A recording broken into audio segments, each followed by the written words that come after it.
12장 15절 한 절 말씀입니다. 신약성경 256쪽쯤 보시기 바랍니다.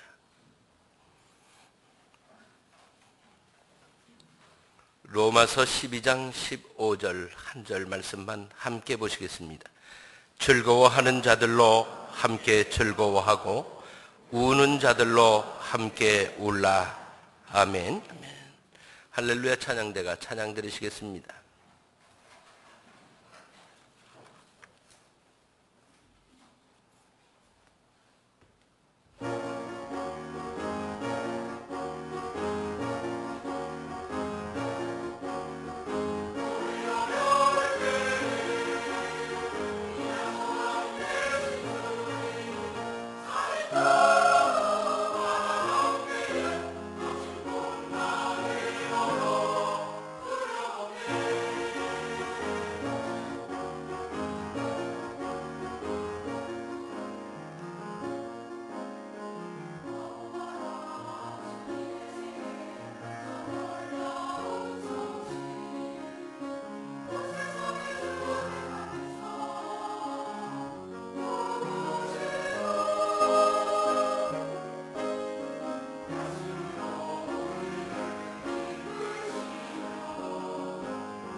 아멘. 고맙습니다.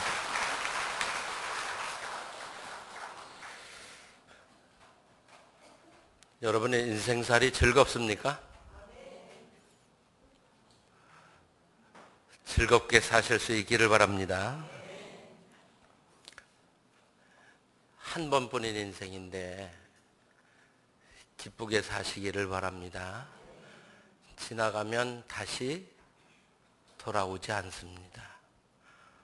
오늘이 다시 돌아오지 않는 것처럼 인생도 한 번으로 끝나고 마는 것입니다. 그럼 즐거운 인생이 되려고 하면 어떻게 해야 될까? 많이 가지고 살면 즐겁지 않을까요? 부족함이 없을 만큼. 근데 사람이 정말 행복하고 그리고 즐겁게 사는 길은 얼마나 많이 가졌느냐가 아니라 은혜를 깨달을 때입니다. 우리가 얼마만큼 가지고 살면 그러면 그 정도면 내가 행복할 것 같다 이렇게 생각하지만 그 자리에 이르게 되면 또 새로운 게 보이고 또 새로운 것들을 갖고 싶어지고 더 높은 고지가 보여서 아이고 저기까지만 가면 내가 행복할 것 같은데 이렇게 된다는 거예요. 그래서 우리가 무엇을 소유함으로 행복할 수 있느냐? 아니에요.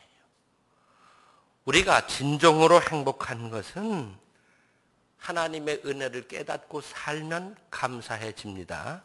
그래 행복해져요. 인생 대부분 다 거기서 거기에요. 태어나서 자라고 학교 다니고 직장 다니고 돈 벌고 결혼하고 자식 낳고 자식 낳아서 잘 키우려고 열심히 또 일하고 그리고 시집장가 보내고 그러다 보면 어떻게 돼요? 할머니 할아버지 소리 듣고 그러다 보면 이제 언제 내가 하나님께로 가나 하는 날을 기다려요. 거기서 거기에요. 엄청난 차이가 나는 게 아니에요. 즐거운 인생이 별로 없죠. 다 힘이 들어요. 사는 과정에 어려움, 환난, 시련, 고통, 또 육신적인 그런 괴로움들 다 갖고 살거든요. 이렇게 세월이 흘러 가버리고 나면 다시 이 세월이 돌아오지 않기 때문에 우리는 지금 주어져 있는 시간들을 기쁘게 살면서 하나님께 영광도 돌리고 또 다른 사람들에게도 기쁨을 줄 수 있는 삶을 살아야 합니다. 근데 우리가 가만히 생각해 보면 그래요. 우리와 동행하시는 그 하나님, 때때로 은혜를 베푸시는 하나님의 은혜를 깨달으면 사실은 좀 고난이 와도 슬픔이 생겨도 그래도 그 고난 뒤에 숨겨져 있는 하나님의 은혜의 축복을 바라보게 되니까 그러니까 고난도 잘 이겨낼 수 있게 돼요. 이걸 깨닫는 게 은혜입니다.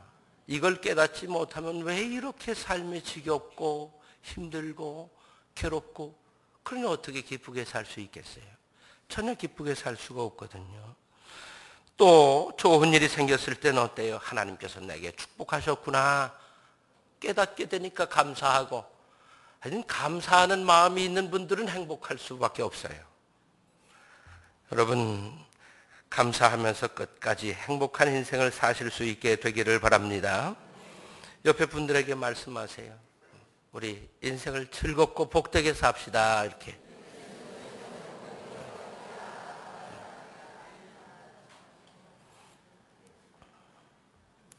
그러면 세상에는 보면 늘 슬프게 사는 사람들도 있어요. 왜 슬프게 살까요? 왜? 어려움이 있고 힘이 들고 또 괴로움이 있고 뜻대로 잘 안 되고 막 이러니까 낙심하고 이러니까 뭐 기쁨이 어디 있어요? 슬픔만 있는 거죠.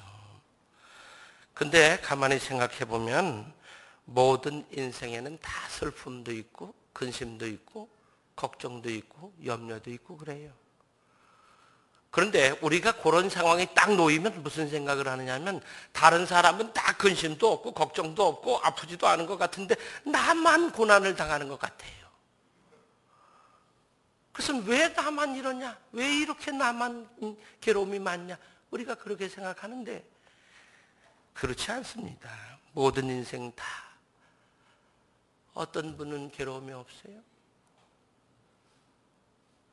재벌로 살아도 연세 드신 분 아픈 건 마찬가지예요.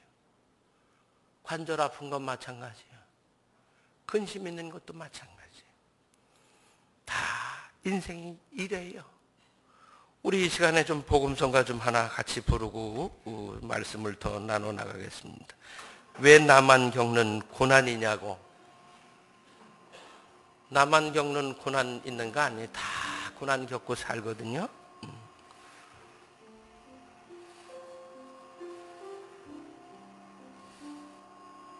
여러분 다 아실 거예요, 이거. 왜 나만 겪는 고난이냐고 불평하지 마세요.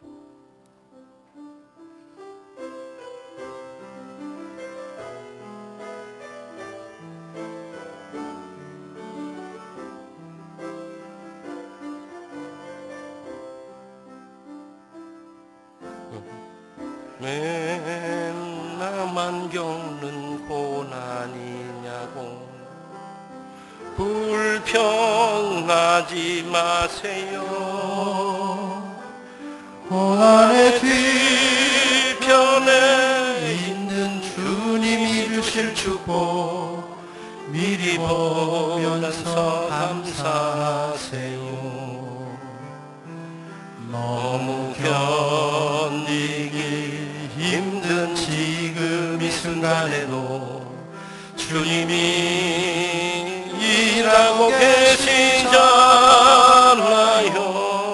남들은 지쳐 앉아 있을지라도 당신만은 일어서세요. 힘을 내세요. 힘을 내세요. 주님이 손잡고 계시잖아요.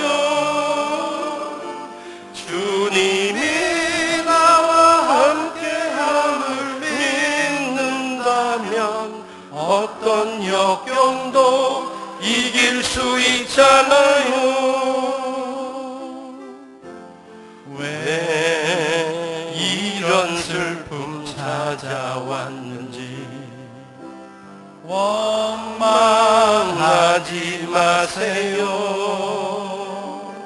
당신은 잃은 것보다 주님께 받은 은혜 더욱 마음에 감사하세요.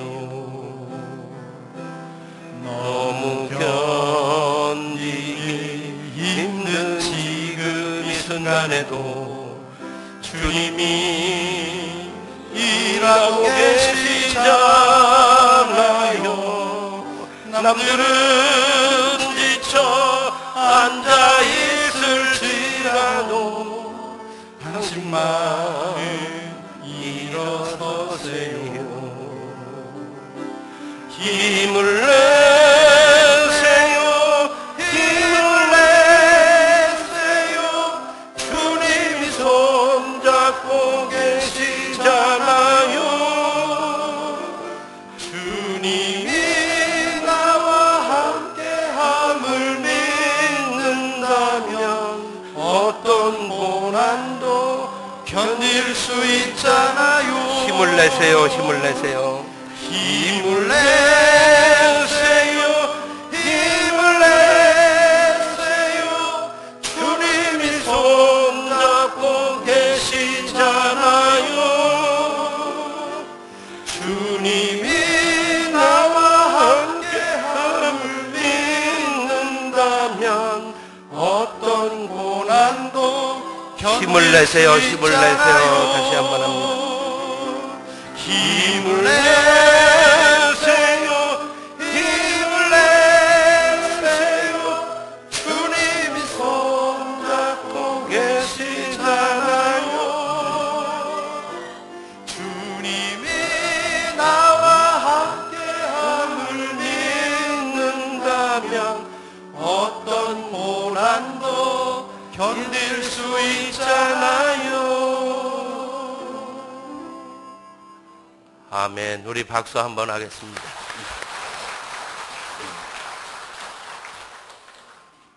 인생을 늘 슬픔 가운데 살고 계신 분이 계시다면 하나님의 은혜를 깨닫게 되시기를 바랍니다. 한 소년이 태풍이 불어서 나무들이 막 쓰러져서 길을 가로막았는데 학교를 가야 해요. 학교를 가려고 가다 보니까 길이 막혔어요. 그래서 이 소년이 막 나무를 치워요. 근데 이 큰 나무들이 쓰러져 있으니까 소년의 힘으로는 어떻게 해볼 수가 없어요. 온몸이 땀에 젖도록 그렇게 애썼지만 길이 나질 않아요. 그래서는 낙심하고 있는데 뒤에서 아버지 목소리가 들려요. 얘야, 너 네가 할 수 있는 거 다 해봤니? 예, 아버지 다 해봤어요. 저 보세요. 땀이 이렇게 흐르도록 했는데 근데도 도무지 안 되네요. 아니야, 너 다 해본 거 아니야. 아버지 저 다 해봤어요. 제가 할 수 있는 거 다 했다고요. 진짜 다 했니? 아니다. 너 나에게 도와달라고 했니? 아니요. 우리가 어쩌면 인생을 슬프고 힘들게 살고 있는 이유는 아버지 나를 도와주세요 하지 않았기 때문일 수도 있어요. 그러므로 우리끼리만 애쓰지 말고 하나님께서 우리들을 도우시도록 할 때에 우리들의 삶이 기쁨으로 바뀌어질 줄로 믿습니다. 한 번뿐인 인생 혼자 애쓰면서 슬퍼하지 말고 우리를 그토록 사랑하시는 하나님 앞에 겸손히 도움을 구하시게 되기를 바랍니다. 슬픈 인생이 즐거운 인생으로 바뀌어질 줄로 믿습니다. 시편 30편에 기록된 말씀을 보니까 주께서 나의 슬픔이 변하여 춤이 되게 하시며 나의 베옷을 벗기고 기쁨으로 띄우셨나이다. 다윗의 고백이에요. 슬픔이 변해서 춤추는 일이 되게 하시는 그 하나님, 하나님이 우리들의 하나님이심을 믿게 되시기를 바랍니다. 인생을 꼭 기쁘게 사실 수 있기를 바랍니다. 오늘 우리가 읽은 이 본문 말씀은 기뻐하는 사람이 있으면 함께 기뻐하고 우는 사람이 있으면 좀 함께 울어라, 이 말씀이에요. 그럼 우리가 어떻게 하면 함께 기뻐하고 함께 울면서 함께 더불어 살 수 있는지 오늘 살펴보려고 그래요. 먼저는요, 우리 자아가 죽어야 이게 가능해요. 우리 자아가 살아있는 한은 우리는 늘 이기적인 삶을 살 수밖에 없어요. 내가 중심이거든요. 내가 우선이고 내가 먼저예요. 그리고 내 자아가 살아있는 동안에는 다른 사람의 기쁨이 기쁨으로 안 와요. 다른 사람이 기뻐하면 속이 상해. 이렇게 되는 거예요. 내가 살아있으면 그래요. 내 자아가 살아있으면 남의 슬픔은 남의 슬픔이에요. 나의 슬픔이 아니에요.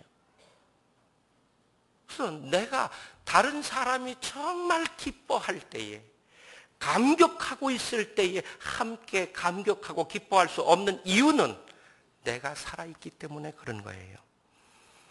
교부 크리스톰은 이렇게 말했어요. 우는 자들과 함께 우는 것보다 함께 즐거워하는 것이 더 어렵다 그랬어요. 여러분 한번 생각해 보세요. 우는 사람하고 함께 우는 건 그래도 쉬워요. 누가 울고 있으면 하여튼 원인도 모르고 이유도 모르지만 그거 보고 있으면 어때요? 괜히 이렇게 눈물 나요. 텔레비전 보시면서 우세요, 안 우세요? 어제 저녁에 텔레비전 보면서 우신 분 계시죠? 안 울었어요? 그럼 되게 독한 건데요. 저는 토요일 날 텔레비전 볼 시간이 없어서 못 봤는데, 넝쿨째 굴러온 당신? 어제 30년 만에 그 아들을 잃어버렸는데 그 이유를 알게 됐대요. 그래가지고 15분 동안 폭풍 눈물을 쏟았대요.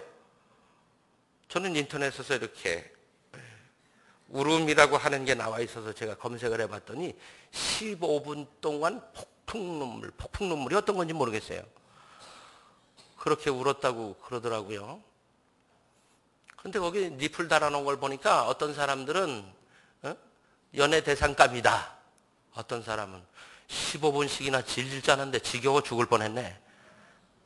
이런 것도 있고 좀 별게 다 있어요. 보니까 쭉 이렇게 읽어보니까 사람들의 마음이 그렇구나. 누군가 울고 있을 때 함께 공감하고 우는 사람이 있는가 하면 그걸 보고 지겨운데 그걸 왜 봐? 안 보면 되잖아. 이런 사람도 있구나. 이런 걸 어제 제가 스마트폰으로 이렇게 검색하면서 이렇게 살펴봤어요. 여러분, 우리가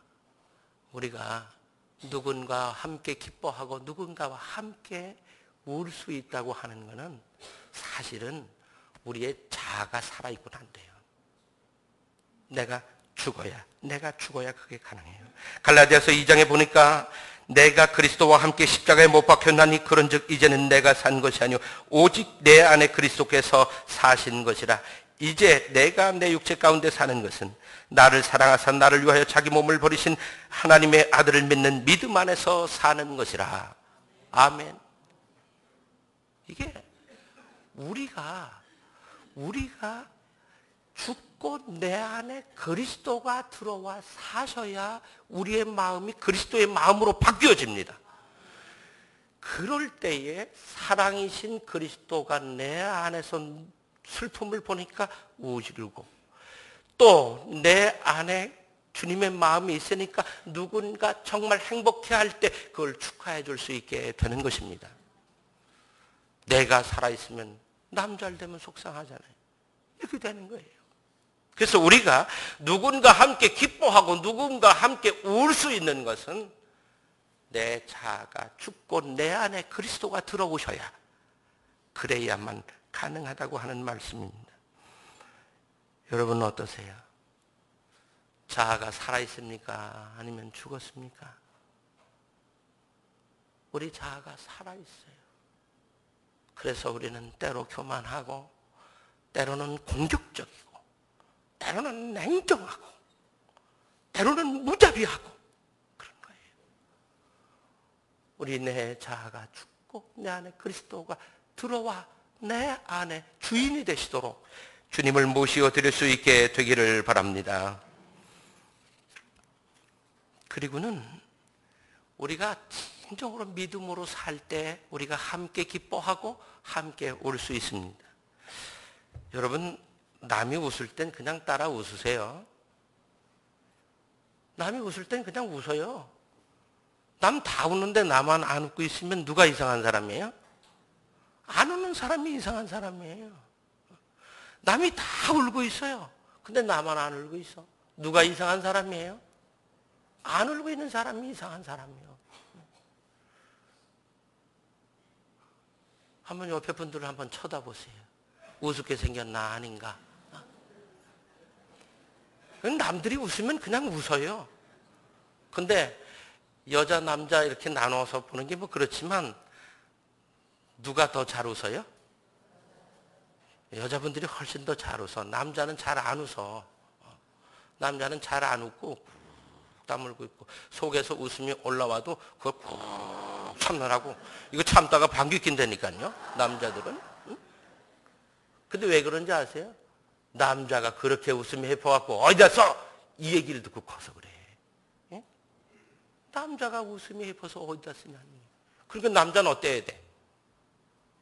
입 꾹 다물고 우스워도 안 웃고. 남자는 또 몇 번 울어야 된다고요? 3번 울어야 된대. 언제 울어야 된대요? 예? 태어날 때. 이걸로 끝이요? 예? 부모님 돌아가셨을 때. 그 다음에 뭐예요?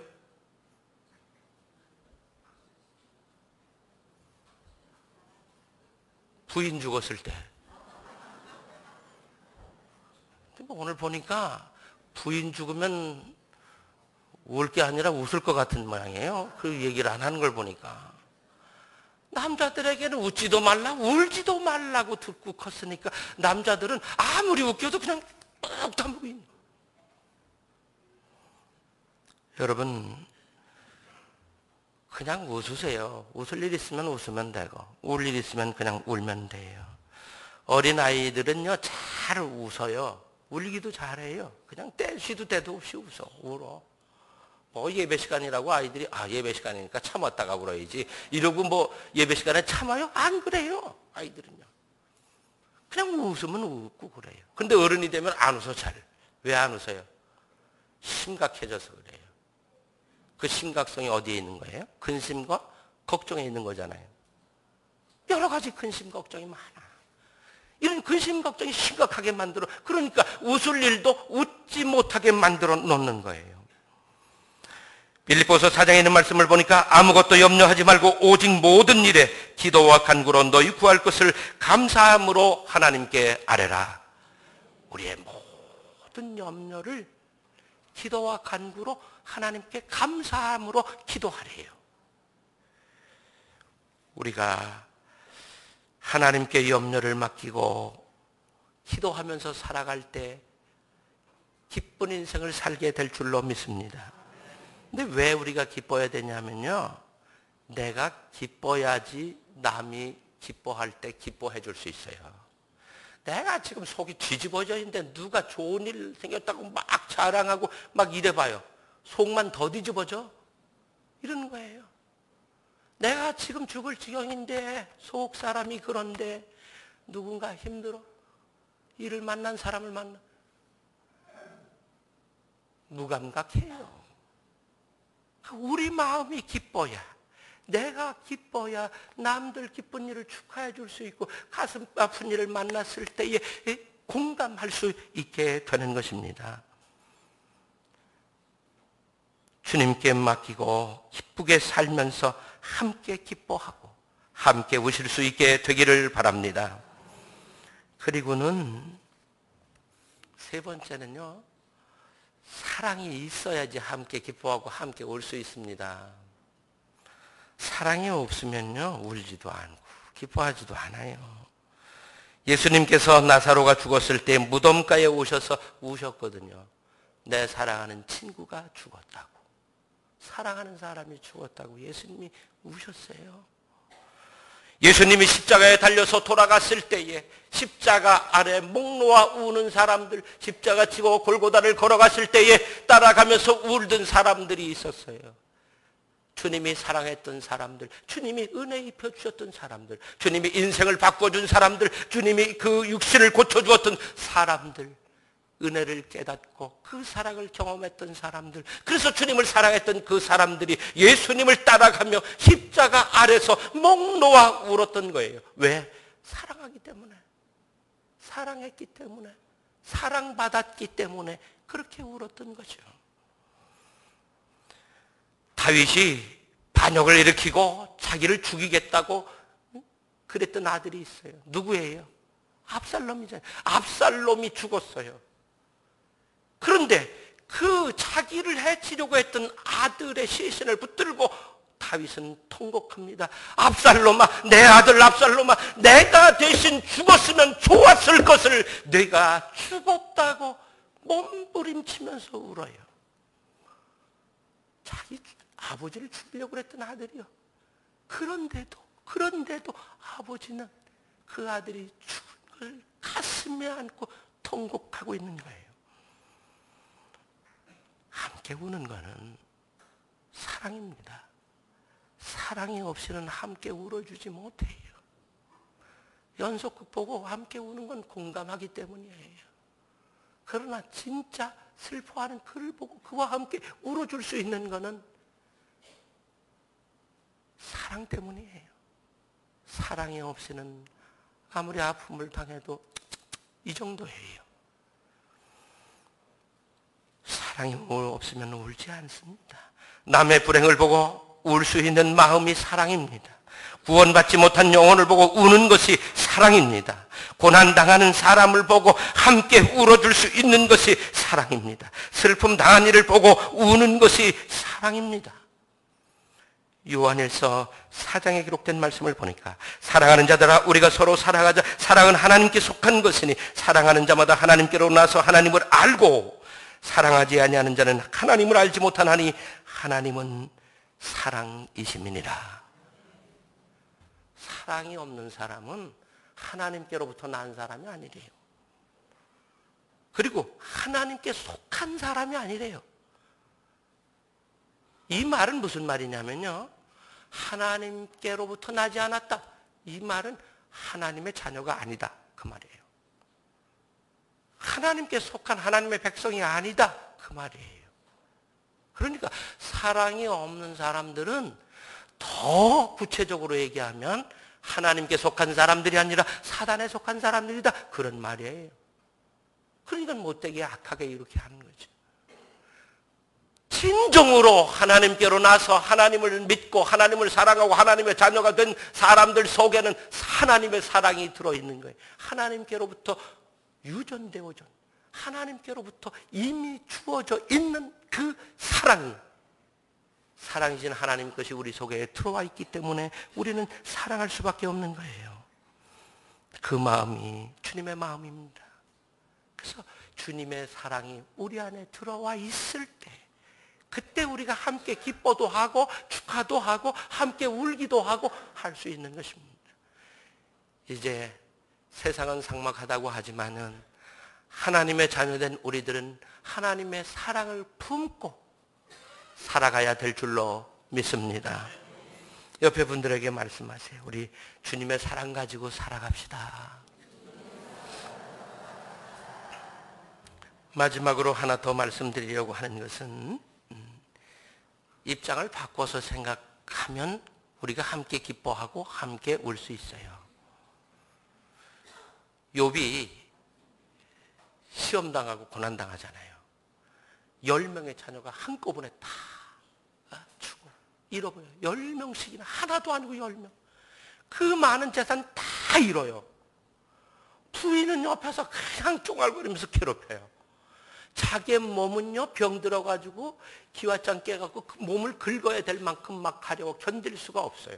잿더미 속에 파고 들어가 앉았다고 그랬어요. 근데 욥에겐 친구들이 셋이 있었어요. 이 세 친구들이 그 얘기를 듣고 달려왔어요. 달려와서 7일 동안 밤낮을 함께 있어줘요. 얼마나 고마운 거예요. 그런데 7일이 지나니까 이 친구들이 그때부터 이제 욥을 보고 막 공격하는 거예요. 너에게 그런 고난이 온 것은 내가 죄지었기 때문이지 그냥은 그런 고난이 올 수 없다. 어떻게 그런 고난이 죄 없이 올 수 있는 거냐? 너 빨리 하나님 앞에 회개해라. 이러고 막 공격해요. 얼마나 욥이 지금 그러지 않아도 죽을 지경인데 친구라는 사람들이 와서 그냥 같이 있어주면 좋은데 와서 그냥 이렇게 하니까 욥이 그 말을 듣고 뭐라고 하느냐면 욥기 6장에 이렇게 말해요. 너희는 고아를 제비 뽑으며 무슨 일에 벌 주는 일에 제비 뽑는데 고아를 제비 뽑는다는 거예요. 못된 사람들이란 얘기예요. 그리고 또 하는 말이 너희 벗을 팔아먹을 자로다 그래요. 친구를 팔아먹는 놈들이다 이렇게 얘기한 거예요. 근데 하나님께서도 욥의 친구들을 책망하셨는데 욥기 42장에 보니까 이렇게 말씀하고 있어요. 너희가 나를 가리켜 말한 것이 내 종 욥의 말같이 정당하지 못하니라. 욥이 말한 것은 하나님께서 보실 때 옳은데 욥의 친구들이 말한 것들은 다 옳지 않다는 말씀이에요. 그러면서 책망하시고 있어요. 여러분 입장 바꿔서 생각해 보세요. 누가 정말 기쁜 일이 있을 때에 입장 바꿔서 생각하면 내가 내 기쁨이잖아요. 그렇죠? 정말 누가 가슴 아파 울고 있어요. 입장 바꿔서 생각해 보세요. 그 슬픔이 누구 슬픔이에요? 내 슬픔이잖아요. 우리 하나님을 믿는 사람들은 좀 입장을 바꿔서 생각을 할 필요가 있어요. 가정에서는 아내가 남편의 입장을, 또 남편이 아내의 입장을, 부모가 자식의 입장을, 자식이 부모의 입장을, 또 사장은 직원들의 입장을, 직원은 사장의 입장을, 교회도 마찬가지. 서로 입장을 바꿔서 내가 저 입장이라면 어땠을까? 이 생각을 해야 해요. 그 입장을 바꿔서 생각해 보면 우리가 함께 기뻐도 하고 함께 울 수도 있어요. 근데 이거 항상 떼놓고 보니까 이게 안 되는 거잖아요. 이제 우리들이 하나님께서 기뻐하시는 사람은 함께 기뻐도 할 줄 알고 함께 슬퍼도 할 줄 아는 사람이라고 하는 것을 깨닫고 입장을 바꿔서 생각해 보면 할 수 있거든요. 그렇게 입장을 꼭 바꿔서 생각해 보시고 그렇게 하실 수 있기를 바랍니다. 그래서 함께 기뻐하고 함께 울 수 있는 그리스도인 하나님께서 기뻐하실 줄로 믿습니다. 기도하시겠습니다. 아버지 하나님, 저희들이 기뻐하는 사람과 함께 기뻐하고 또 우는 사람들과는 함께 울 수 있는 저희들이 되기를 원합니다. 저희 안에 임재하시옵소서. 그래서 저희가 주님의 마음을 갖게 하시고 주님의 사랑을 가지고 또 입장을 바꿔서 생각하면서 함께 더불어 살아갈 수 있도록 도우시기를 원합니다. 우리 가정에서부터 가족들끼리 서로 입장을 바꿔 생각해 볼 줄 알게 하여 주시고 공감할 수 있게 하여 주시기를 원합니다. 예수님의 이름으로 기도드리옵나이다. 아멘. 찬송하시겠습니다.